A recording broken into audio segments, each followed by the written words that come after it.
नमस्ते प्यारे साथियों, मैं महेश राठौड़।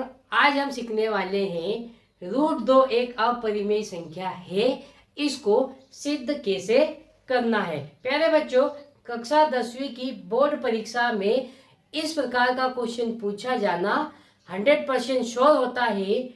इसलिए आप इस वीडियो को लास्ट तक देखिए, जिससे आपको अपरिमेय संख्या सिद्ध करने में कोई भी दिक्कत होती है तो इस वीडियो को देखने के बाद आपकी सारी दिक्कत खत्म होने वाली है। तो प्यारे बच्चों, स्टार्ट करते हैं और लेते हैं क्वेश्चन। क्वेश्चन क्या है? सिद्ध कीजिए कि √2 एक अपरिमेय संख्या है।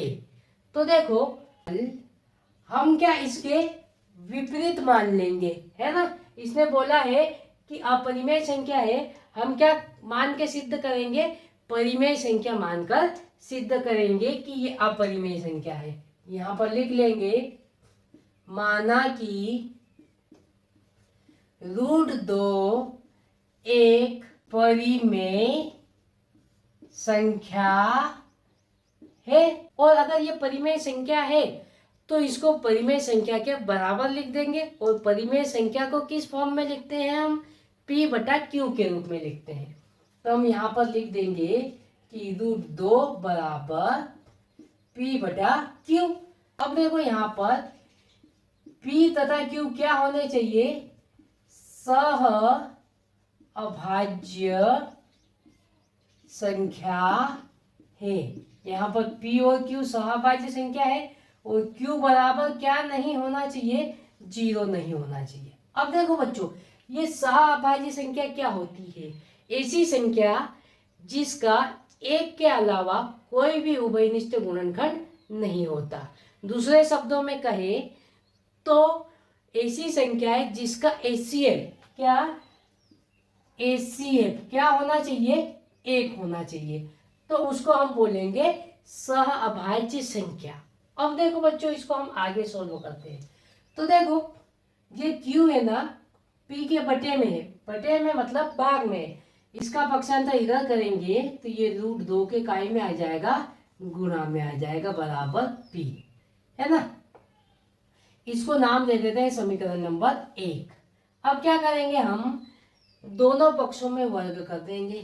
तो देखो, यहाँ पर लिख देंगे दोनों पक्षों में वर्ग करने पर। तो देखो बच्चों, दोनों पक्षों में वर्ग कर देंगे तो यहाँ क्या हो जाएगा? √2 गुणित Q का वर्ग और बराबर में क्या हो जाएगा? P का वर्ग, है ना। अब √2 का वर्ग करेंगे तो ये वर्ग से है ना, ये रूट हट जाएगा तो यहाँ पर क्या आ जाएगा? 2। और Q का वर्ग करेंगे तो क्या हो जाएगा? Q वर्ग, बराबर में क्या है? P वर्ग। अब देखो, ये जो 2 है ना, Q वर्ग के गुणा में है। इसको पक्षांतर करेंगे तो इस तरफ आके क्या लग जाएगा? ये भाग लग जाएगा। तो Q वर्ग बराबर P वर्ग बटे में 2। अब देखो बच्चों, इससे क्या निष्कर्ष निकलेगा? इसको हम नाम दे देते हैं समीकरण नंबर 2। अब देखो, एक प्रमेय है ना, जिसके आधार पर हम कह सकते हैं कि P वर्ग में 2 का भाग जाएगा तो P में भी 2 का भाग जाएगा। देखो, एग्जाम्पल ले लेते हैं। मैं P का मान यहाँ पर ले लेता हूँ, 8 ले लेता हूँ। अगर 8 में 2 का भाग जा रहा है तो देखो, 2 एकम 2, 2 चौक 8। तो 8 के वर्ग में भी 2 का भाग जाएगा। तो 8 का वर्ग करेंगे कितना आ जाएगा? 64। और उसमें भी 2 का भाग देंगे तो 2 का भाग चले जाएगा। 2 एकम 2, 2 तिया 6, 2 दूनी 4। ये प्रमेय होती है।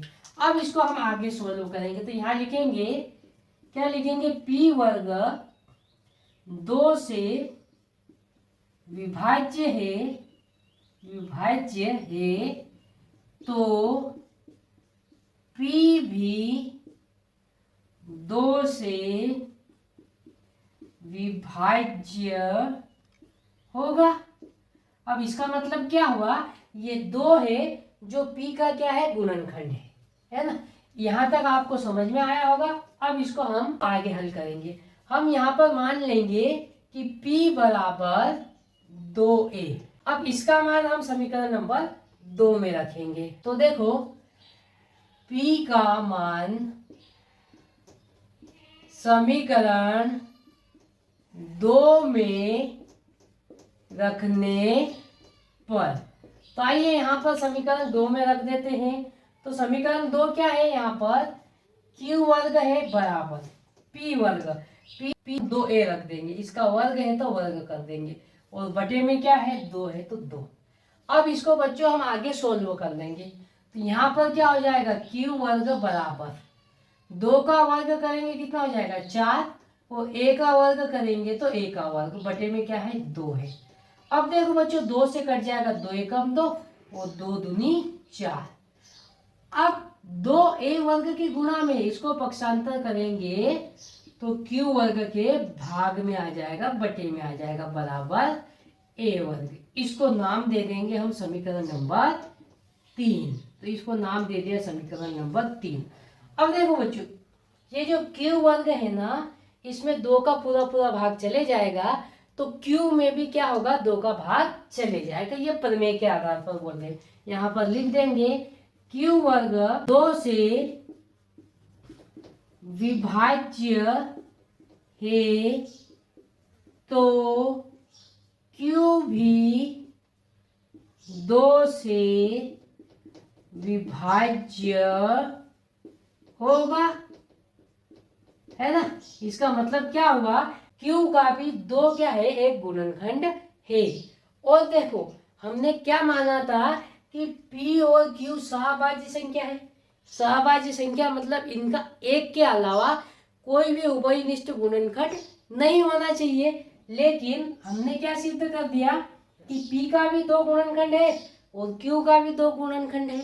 इससे हमें यह पता चला कि p और q सहभाज्य संख्या नहीं है।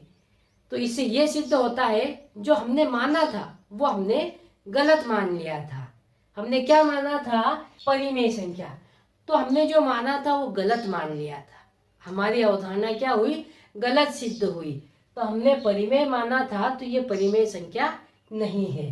तो हम यहाँ पर लिख सकते हैं अतः हमारी अवधारणा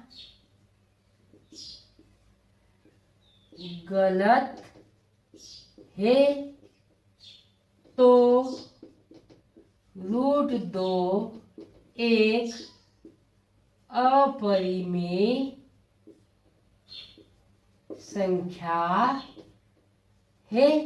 और हम किसके आधार पर कह सकते हैं, जो इनका HCF है वो 1 के बराबर नहीं है, है ना। तो इससे यह सिद्ध होता है कि √2 एक अपरिमेय संख्या है।